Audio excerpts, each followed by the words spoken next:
Pertanyaan saya adalah kalau melihat argumen Pak Menteri, bahwa apa salahnya kita memberikan konsesi tambang kepada ormas keagamaan yang sudah berjuang untuk Republik. Kemudian saya terpikir Pak, kan banyak pihak lain yang berjuang dan berdarah-darah untuk kemerdekaan kita. Di mana Legiun Veteran Republik Indonesia di sana Pak, yang sampai hari ini nggak dapat bulanan Pak. Mereka menderita ya. Kenapa Mas? Ya nggak ada yang perhatiin Pak. Mereka yang juga langsung berdarah-darah untuk Republik ini Pak. Ya, anak cucu para pahlawan kita, di mana hak mereka terhadap sumber daya alam itu. Juga masyarakat di pinggiran tambang itu Pak.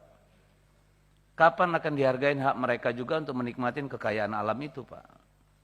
Apakah hanya karena ormas-ormas keagamaan ini quote and quote dia nggak berjasa dan kemudian juga katakanlah dalam konteks politik memang itu diperlukan. Tetapi keadilan yang paling mendasar itu dibutuhkan orang-orang di sekitar tambang Pak. Masyarakat adat, penduduk asli, di mana hak mereka Pak?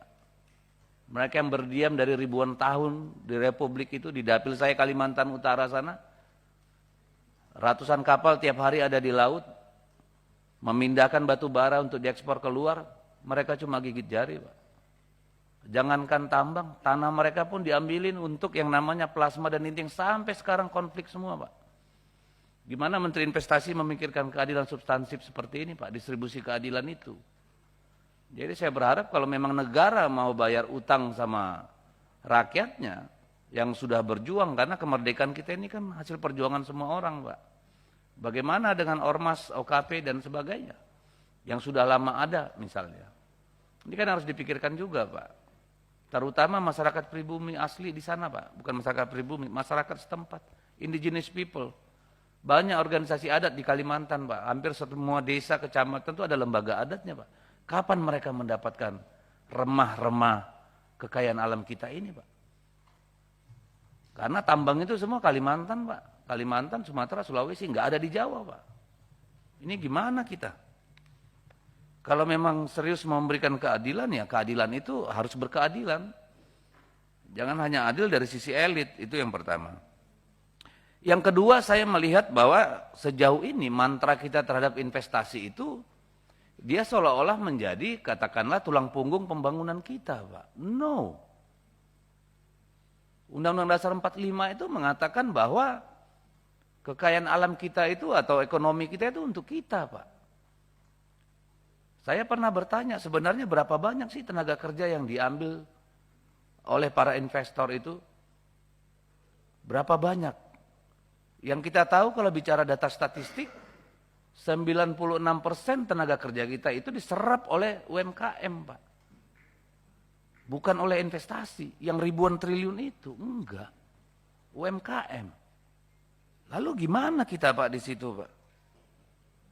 Saya dari awal mengingatkan Pak Menteri bahwa sumber daya alam itu adalah modal dasar pembangunan kita Pak. Bukan komoditas yang kita jual untuk generasi hari ini. Uang kekayaan alam itu kita pinjam dari anak cucu kita kok Pak. Bukan hak kita untuk diumbar-umbar. Saya kira, saya nggak tahu filosofi seperti ini apakah masih pernah terpikirkan oleh kita. Yang ketiga soal Starlink. Kalau bisik-bisik yang saya terima, itu cuma buat ngerame-ramein World Water Forum. Kehendak untuk menjadikan itu benar-benar internationally recognized. Tapi untuk menghadirkan Elon Musk, kita harus membuka. Starlink itu menguasai dan nanti akan menghegemoni yang namanya industri seluler kita Pak. Sekarang mungkin belum, tapi rapidly itu akan ke sana arahnya. Padahal yang namanya Telkom, Telkomsel, Indosat dan sebagainya itu sudah berjuang berdarah-darah Pak. Telkomsel harus investasi di satelit.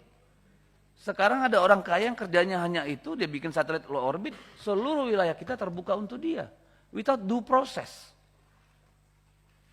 Lalu apakah nanti Starlink ini bisa memberikan yang namanya dividen pajak yang lebih besar daripada Telkom dan Telkomsel kalau mereka bangkrut? Bisa nggak Starlink mempekerjakan anak-anak Indonesia lebih banyak daripada Telkom, Telkomsel dan Indosat? Kalau untuk rural areas Pak, remote areas, saya sepakat Starlink Pak. Saya pun sudah pasang hampir 20 titik dengan biaya pribadi di dapil saya. Tapi kalau itu kemudian mengurangi kemampuan operator Telkomsel kita, notabene-nya BUMN, kita kan harus mikir dulu Pak. Mau kemana arahnya? Belum lagi dari sisi national security Pak. Sekarang oke lah bahwa mereka belum secanggih yang fiber optik. Tapi lama-lama akan ke sana Pak. Saya betul-betul heran mendengar pernyataan menteri senior kita yang bilang, kalau lu nggak inovasi ya biarin mati lu sendiri. Kok begitu mikirin bangsa ini? Kalau gitu buka aja semua biar manufaktur kita hancur Pak. Silakan asing ambil aja ini republik. Saya nggak terima itu pernyataan Pak. Apakah kita Apple to Apple bersaing dengan Elon Musk? Enggak Pak. Kita ini negara, BUMN punya persoalan sendiri, punya tanggung jawab sendiri. Ini menurut saya masalah yang serius Pak. Kalau begitulah cara pandang menteri senior kita Pak, di mana kedaulatan kita? Di mana dignity kita sebagai bangsa? Ini kan ngawur kalau menurut saya. Lalu saya melihat target investasi Pak, ini saya bangga sama Pak Bahlil karena investasi di luar Jawa meningkat terus.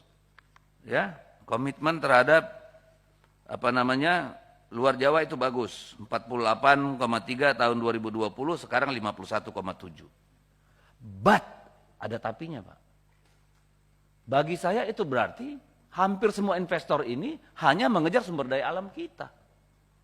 Benar enggak? Bahwa mayoritas daripada investasi ini hanya untuk mengeruk kekayaan alam kita. Itu kenapa mereka lari. Dan sejauh mana implikasinya terhadap peningkatan kesejahteraan rakyat, kasih kami angkanya Pak.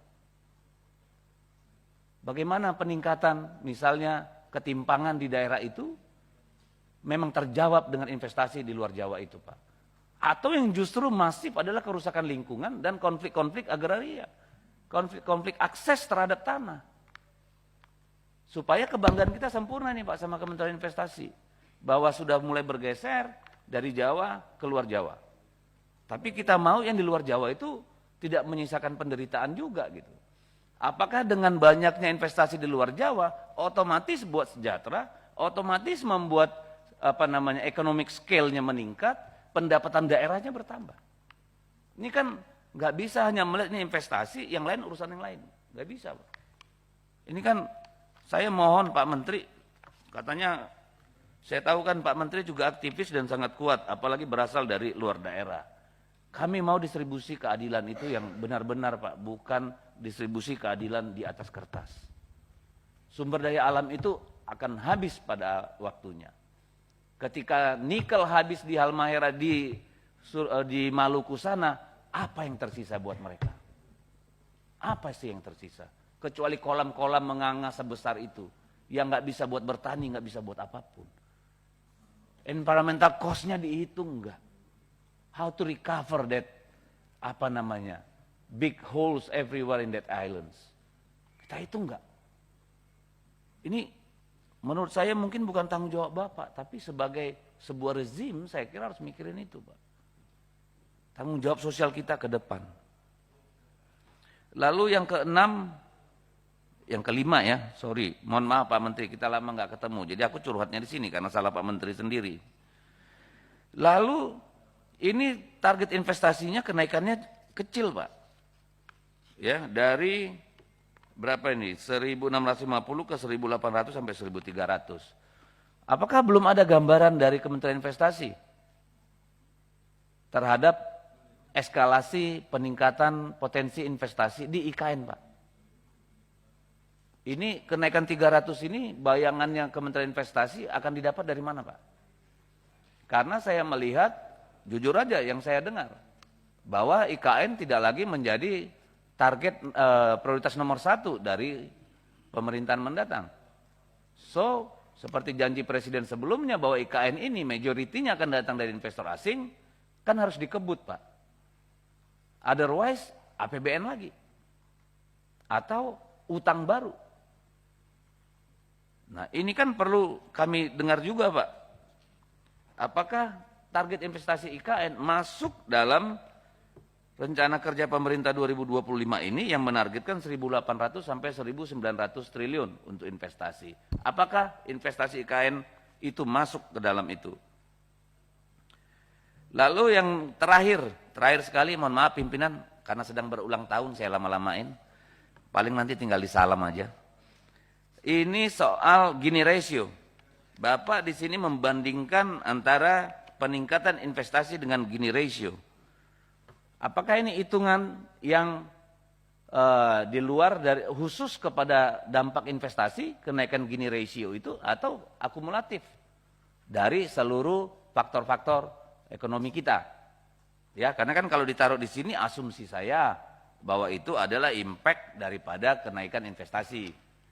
Nah, atau kalau tidak, apakah dia merupakan agregat dari seluruh komponen yang ada gitu, Pak Menteri?